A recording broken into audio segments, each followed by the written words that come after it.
Otra cosa que quiero dejar claro antes de pasar al propósito es algo que me ha tocado enseñar dentro de las iglesias donde he podido estar, digamos, es hablarles de que Dios castiga. Casi siempre cuando toco esa palabra a muchos no les gusta. A la mayoría, así algunos me ponen una cara así como que, ¿por qué no se está hablando eso, verdad? No, hombre, eso no debería hablar el hermano. Algunos, gracias a Dios, han tenido el atrevimiento de acercarse y me dicen, no, hermano, usted está confundido, ¿por qué nos habla de eso? Y bueno, hemos hablado después y les he aclarado. Porque, miren, dentro de 1 de Corintios, capítulo 11, verso 29, aquí nos está hablando sobre las instrucciones de cómo tomar la cena del Señor dignamente. Pero en el verso 29 nos toca el punto cuando somos indignos.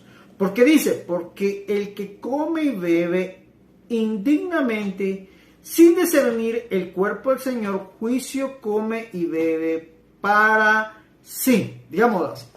Si yo en algún momento participo de la Santa Cena, pero voy con una actitud de solo tomar porque, bueno, quiero algo, digamos, no voy consciente, primero, de tener compromiso con Dios, de saber que la desobediencia es mala y que debo de estar luchando día con día de dejar la desobediencia, de clamarle a Dios que Él me dé la fuerza del Espíritu Santo para alejarme del pecado, digamos, de hacer todo lo que tengo que hacer para poderme alejar del pecado.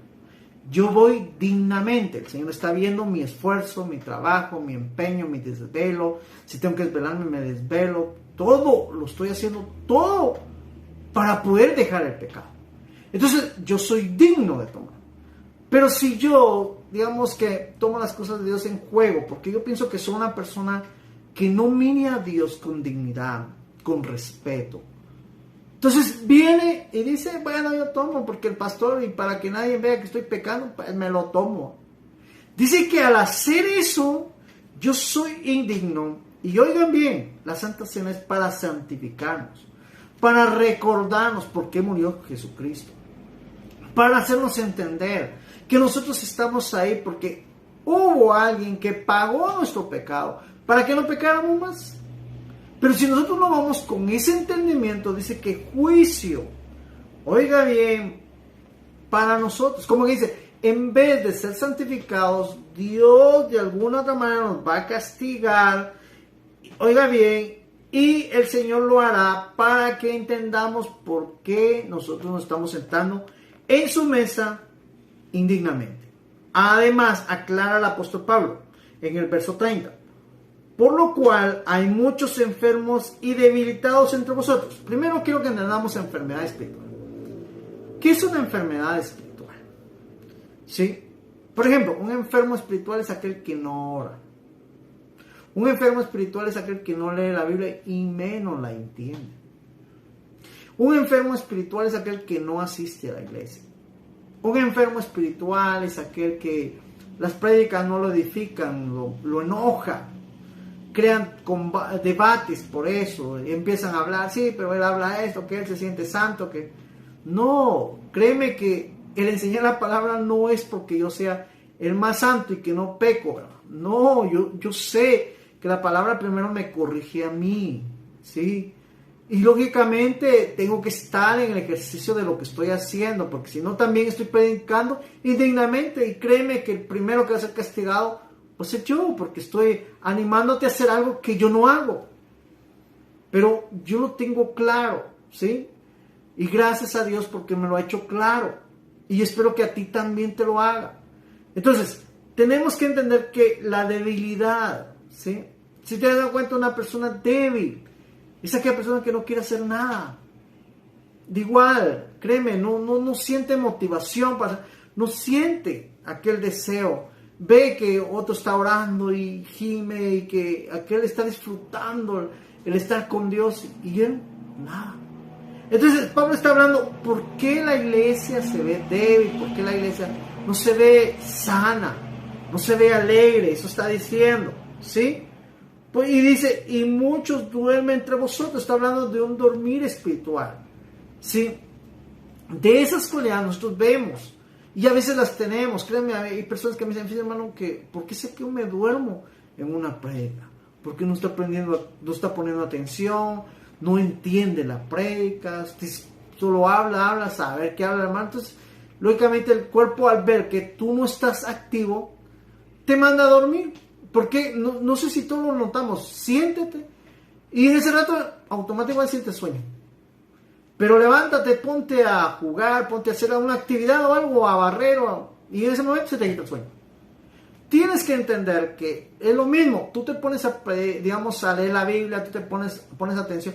Tú te vas a gozar, no duermes.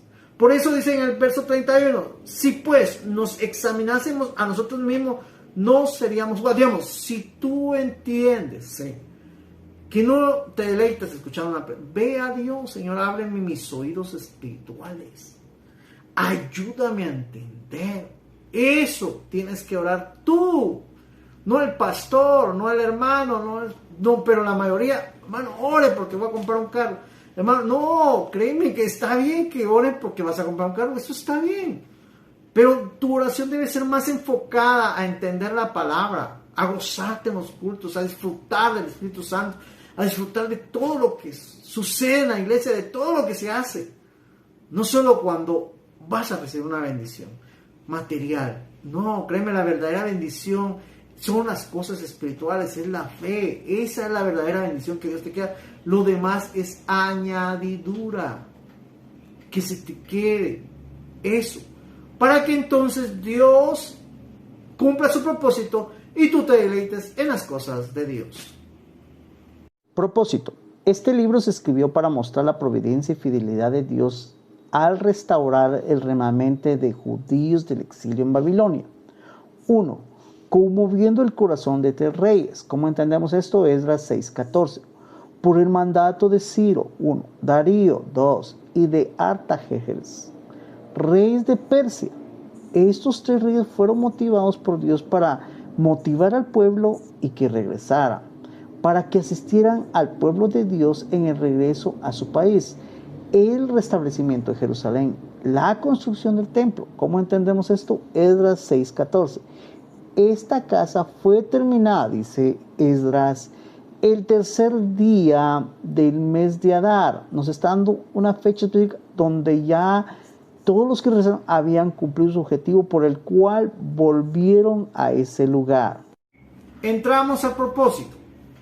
Dentro del propósito encontramos que este libro fue creado para mostrar la providencia de Dios, digamos, para que Dios mostrara su provisión, su acercamiento, cómo Él dijo que haría y lo está haciendo.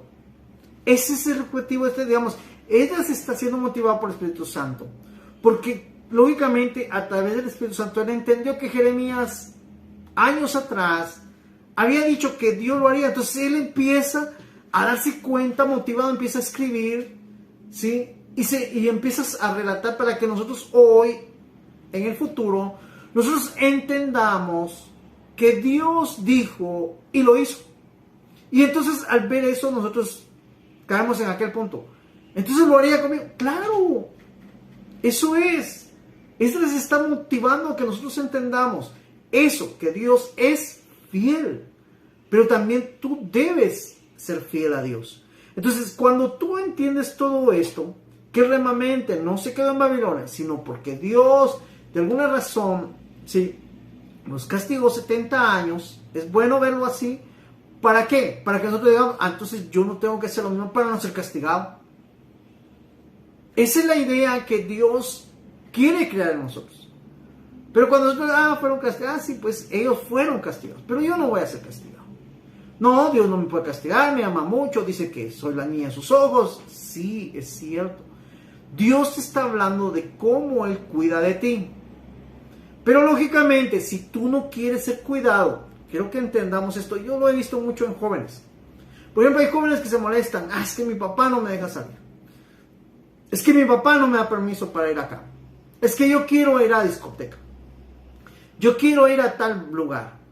Pero ¿saben por qué los padres? Porque lógicamente tienen que entender que parte de la paternidad es valorar a los hijos. Claro, el padre se va a trabajar, se desvela, el padre hace todo lo posible para que este niño tenga zapatos. Bueno, estoy hablando de padres responsables, ¿no? Porque también hay muchos padres irresponsables que no proveen para sus hijos, no se preocupan que sus hijos estén bien. Pero bueno, ese es otro tema. Pero estoy hablando de un padre. Dios es responsable. Y lógicamente Él no quiere que tú vayas, ¿sí? Porque Él te está cuidando. Pero tú insistes, yo me voy. ¿Cuántos hijos se escapan y se van? Los padres lloran, pero ¿por qué te fuiste? Les pasa algo. De igual manera, Dios a veces permite, ¿verdad?, que tú vayas a darte tu vuelta a lo que no, Él no quiere que vaya, pero tú quieres ir. ¿Para qué te permite eso? Para que tú entiendas si es un vicio, si es una novia, si es un lugar, no te va a dar felicidad. La felicidad te la da Dios, solamente Dios. Ahí vas a encontrar algo por lo cual tú vas a aprender y te vas a dar cuenta que no es bueno que vayas a ese lugar. Entonces te vas a dar cuenta, ¿cuántos han ido al pecado? Y se dicen, yo siento un vacío. Claro, ese vacío solo Dios lo llena, y en ese vacío solo cabe amor, fidelidad, integridad, paz, bondad, todo lo que es de Dios, humildad, todo eso. Pero como tú no estás consumiendo humildad, no estás consumiendo amor, no, entonces a tu corazón, ese vacío siempre va a estar ahí y no se va a llenar. Entonces tienes que entender cómo llena ese vacío, buscando a Dios. Llena ese vacío y te vas a dar cuenta que todo va a cambiar. Eso es algo que nos enseña el propósito. En el punto 1 del propósito, entendemos que en esta parte, Dios, para que eso sucediera, digamos, para que el pueblo se despertara, viajara hasta Jerusalén, Dios tuvo que utilizar a 3 reyes que estuvieron en Babilonia. 3 reyes, lógicamente, eran persas, no eran de Babilonia. El único que estuvo de Babilonia fue Nabucodonosor, y ahí fueron los persas. Estos reyes fueron los que fueron motivados por Dios y ayudaron a que el pueblo regresara a Jerusalén. Tú tienes que entender, mira pues, cuando Dios te va a bendecir, no necesitas de cuello, porque tú tienes que entender algo que Dios un día utilizó a mi pastor para decirme. Y me lo dijo así, de esta manera: el día que Dios lo va a ayudar, escuche bien, va a ser por una persona que usted no conoce.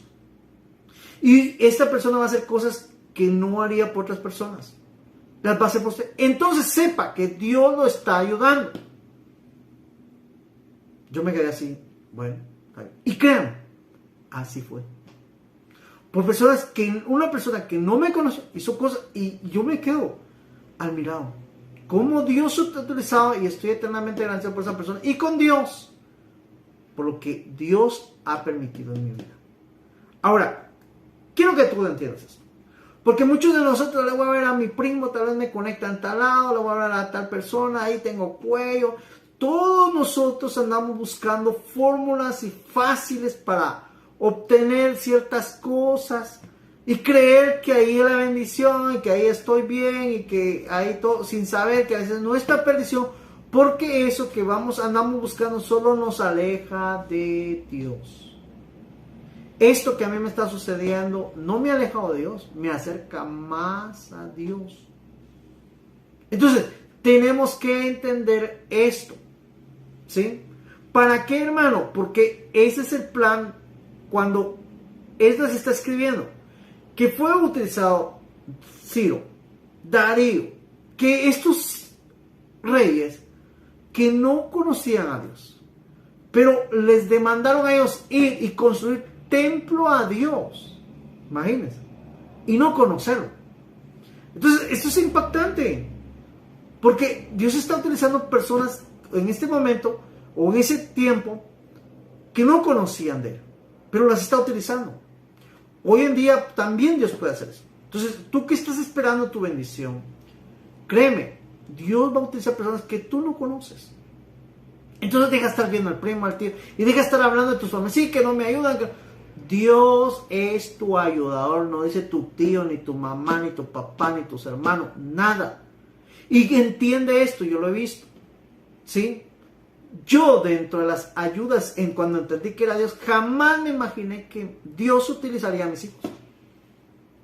Y hoy los está utilizando, sin que ellos se los pidieran. Ellos solitos vinieron. Créeme, cuando tú confías en Dios y esperas en Dios, entonces yo supe, cuando ellos vinieron a mí, yo supe que detrás de ellos venía Dios. Que Dios les había puesto el impulso. Que Dios les había puesto a ellos el deseo de hacerlo. Y hasta aquí Dios los hace. Y siempre le oro a Dios, Señor, que la motivación por la cual ellos me ayudan, seas tú, no soy yo. Seas tú, Señor. Entonces, Dios es quien realmente hace las cosas. Y las tenemos que tener claras. ¿Por qué? Porque hemos alcanzado la integridad. Dios hará que lleguemos, así como Él permite que lleguemos a ser íntegros, Dios también proveerá personas y veremos la gloria de Dios, porque Él lo prometió. Yo me acuerdo una vez, cuando no llegaba la promesa, yo estaba desanimado, le decía al Señor, me está costando, Señor, porque, bueno, en ese entonces estaba pasando una dificultad económica. Pero me acuerdo que Él me apareció y me dijo que Él lo iba a hacer, que solo tuviera paciencia y que cuando llegara su tiempo, Él lo haría. Hoy en día yo no te digo, mira, sigo orando más duro y que no. Llegó el tiempo de Dios y Dios lo está haciendo, ¿sí? Entonces, de igual manera tú lo verás y lo disfrutarás, y créeme que uno se deleita en esto de Dios, pero ese es mi objetivo y ese es el plan de Esdras al escribir esta parte. 2. Por la providencia de líderes piadosos y capaces de dirigir al remanente, el cual regresaba con su avivamiento de culto, como dice aquí, el ánimo de adorar a Dios, y la obediencia a la palabra de Dios, y con el arrepentimiento por su infidelidad. Estas eran 3 cosas que hacían que las personas fueran íntegras y, lógicamente, aceptables a Dios, y ellas aceptando a Dios como debe ser cuando hay integridad en nuestros corazones. En el punto 2 del propósito, vamos a ver cómo la integridad se transfiere, cómo la integridad es obtenida, podríamos decir. Digamos, la integridad viene de Dios y Dios la quiere dar a los padres, a los líderes, a los apóstoles, a profetas, a pastores. Pero ¿cómo tú ves que estas personas tienen integridad? Cuando te enseñen, cuando te corrigen, cuando te animen, cuando vienen predicando o promoviendo o enseñando el reino de los cielos, el reino de Dios, las cosas de Dios, porque la han recibido.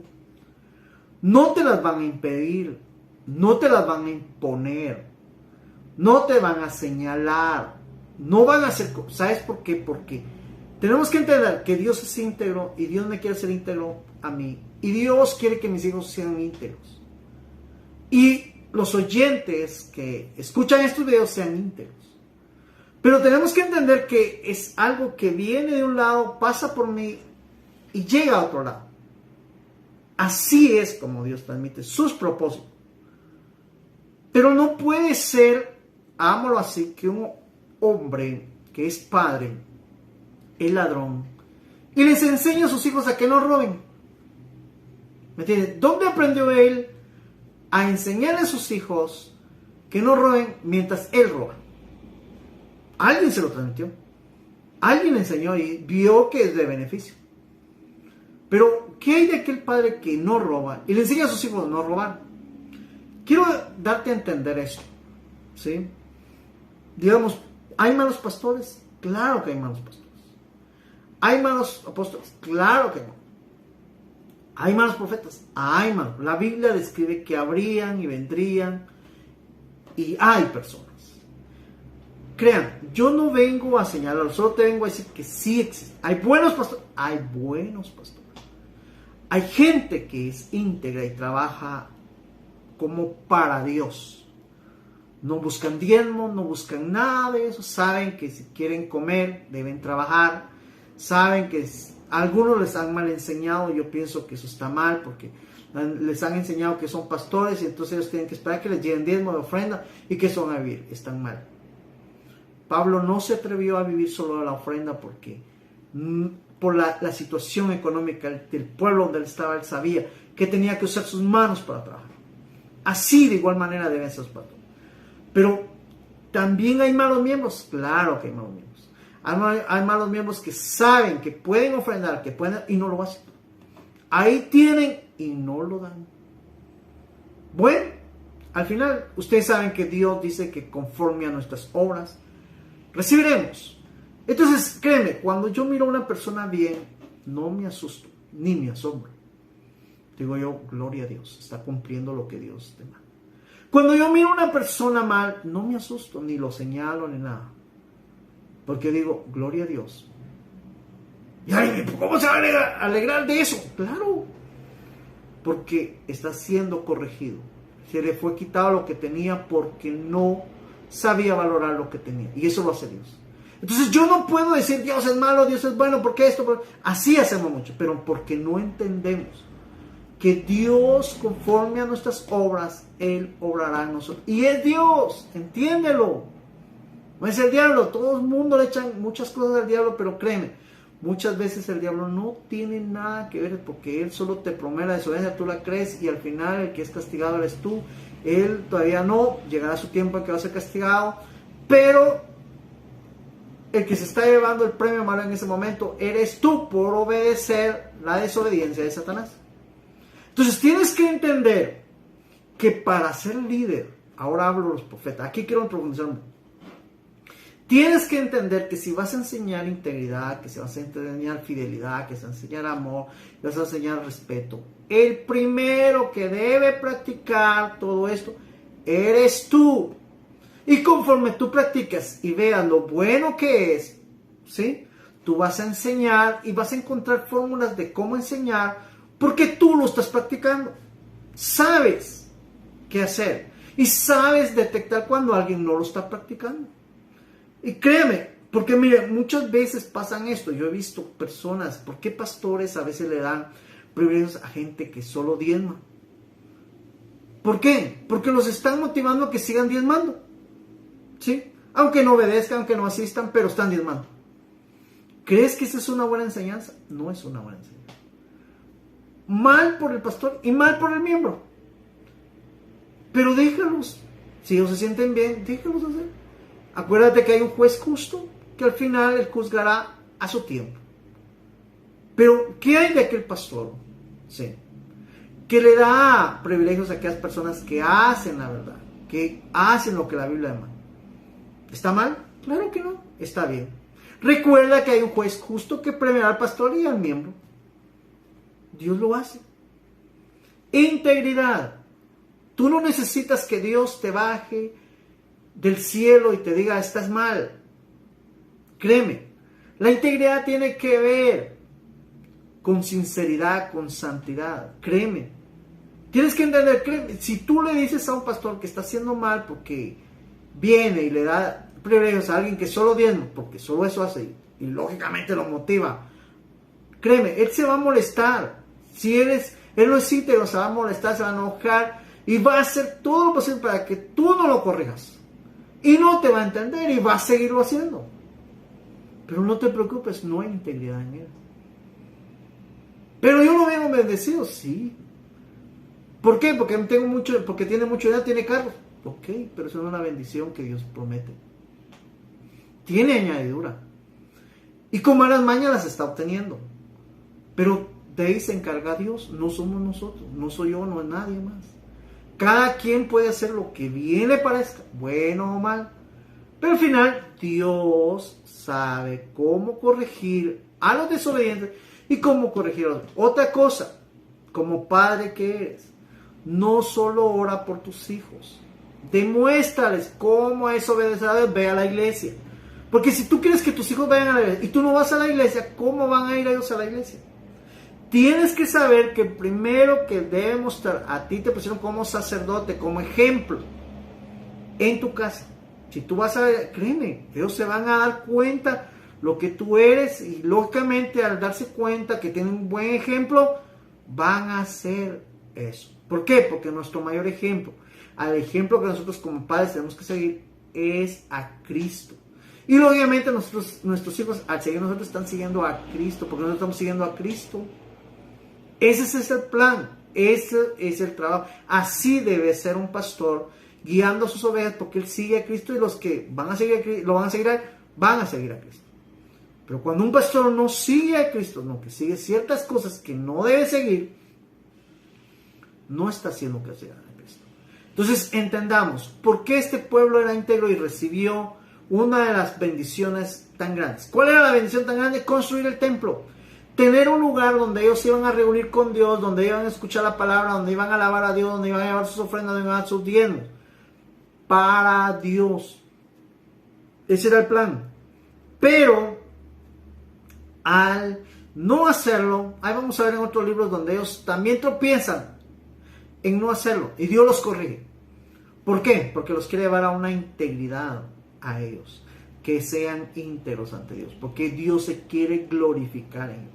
De igual manera contigo, a través de este video Dios quiere glorificar, Dios quiere hacer que tú goces de ese beneficio y créeme, es agradable ser instrumento en las manos de Dios, disfrutar lo que Dios quiere que disfrute. Se siente uno bien, es sabroso como comer o disfrutar algo. Pero lógicamente tú lo experimentarás conforme te acerques a Dios y ese es el plan de Dios. Ven, acércate. Yo te animo a que lo hagas y un día, pues, ya sea por video o como puedas testificar ante otros y también animes a otros a que lo hagan y juntos podamos hacer lo que Dios quiere que hagamos. Nos vemos en otro video.